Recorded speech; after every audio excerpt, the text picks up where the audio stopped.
Kaiji is about a deadbeat young man named Kaiji, who would have guessed, with a very large pointy nose who, after drowning in debt, gets reeled into playing in a gambling tournament revolving around card-based rock, paper, scissors in hopes of winning some easy cash. It eventually turns into a life or death struggle for victory where our hero has to make tough decisions to survive.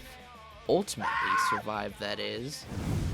What's this? A gambling anime? GoatJesus, that sounds boring as hell. I don't want to sit around my computer and watch people play rock, paper, scissors. Well, that's where you're wrong, because you absolutely want to sit around and watch people play rock, paper, scissors. The thing about pretty much any story is that you can take any premise, no matter how weird, no matter how uninteresting it sounds, and turn it into something special as long as it's well executed. I never dreamed the show would turn into one of the most engaging thrillers I've ever seen, but that's exactly what it did. Yes, Kaiji Ultimate Survivor is a thriller, but not like any of those phonies people keep toting around. No, this actually is one, and it's up there with the first half of Death Note and Naoki Urasawa's Monster. It constantly builds upon itself and raises stakes higher and higher, and our protagonist doesn't always win in the end, which adds to the tension.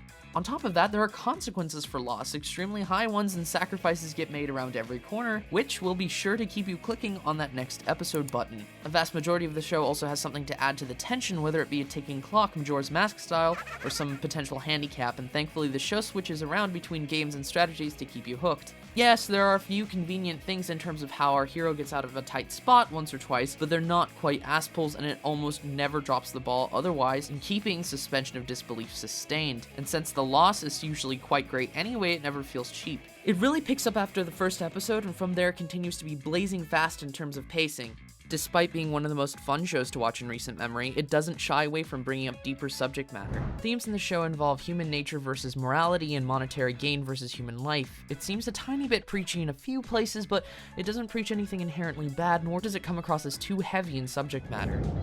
Kaiji's story is nothing short of amazing, with clever writing, consistent pacing, and thought-provoking themes, but a story wouldn't be complete without a compelling main character, and thankfully, Ultimate Survivor supplies. Kaiji himself is a very interesting lead, and the crux of the entire show. He starts out spiteful and extremely naive, but ends up rising to each occasion, kind of. Even though he is flawed as all hell, we want to root for him because the way that the world is against him and the fact he's genuinely a kind-hearted person without feeling like a Gary Stu. I've hardly ever seen such a perfect mixture of badassery and imperfection, which is why he's one of my all-time favorite characters. Not even kidding. He really is that likable. As for the rest of the cast, well, they aren't quite as amazing. The majority of them don't develop whatsoever, and mostly are just there to help out Kaiji's character growth structure. That being said, I did come to care about these bozos for whatever reason. Some of them understayed their welcome though, which is very unfortunate, but that's not really a detraction in the situation since the lead really does hold everything together. The villains though are pretty amusing and definitely serve their purposes. They're fun to hate and genuinely interesting, at least the ones introduced later on are.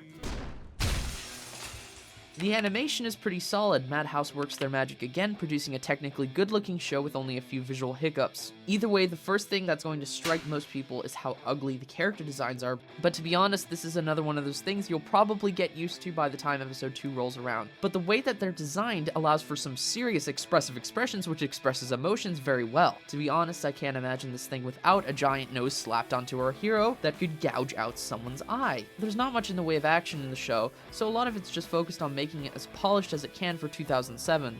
What better way to do that than with visual metaphors? And yes, this is full of visual metaphors, from jumping across deep chasms to swimming with the fishes. The over-the-top visuals add to the scenes where otherwise not much would be happening and make everything feel manly as all hell. Throw in some manly tears and we got a show that's so gar it can make Kamino explode. There was obviously a lot of thought, love, and care that went into animating specific aspects of the show. The use of lines for shading along with the thick borders on the characters helped to give the series a manga aesthetic. The style of the base shading though is traditional Madhouse fare, with highlights and lowlights being solid and spread evenly across the base animation.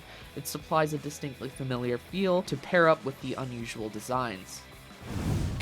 The music perfectly goes along with every scene and eventually sinks into the back of your mind. When something crazy is going on, the music starts flaring with plucking guitar and hard chords, while the more slow scenes are synthesized calming beats. The score was composed by Hideki Taniguchi, who wrote ballads for Death Note and Kaiji's predecessor, Akagi. Kaiji also happens to have one of the most blood-pumping kick-ass openings ever, so that's something. The seiyus also do a fantastic job. Kaiji is an incredibly emotional character. When he fails, he cries torrents of tears. When he's happy, you've never seen a guy more ecstatic. Masato Hagiwara manages to showcase every emotion Kaiji feels in a convincing and strong way. The show also features a narrator who talks over pretty much every scene in the show. While not annoying, he feels kind of unnecessary. Sometimes silence can be just as effective as any actor or musical score. There are moments that should have just been allowed to sit and the audience allowed to just react to what they've seen. Instead, the narrator starts talking and it kind of interrupts the flow in some places.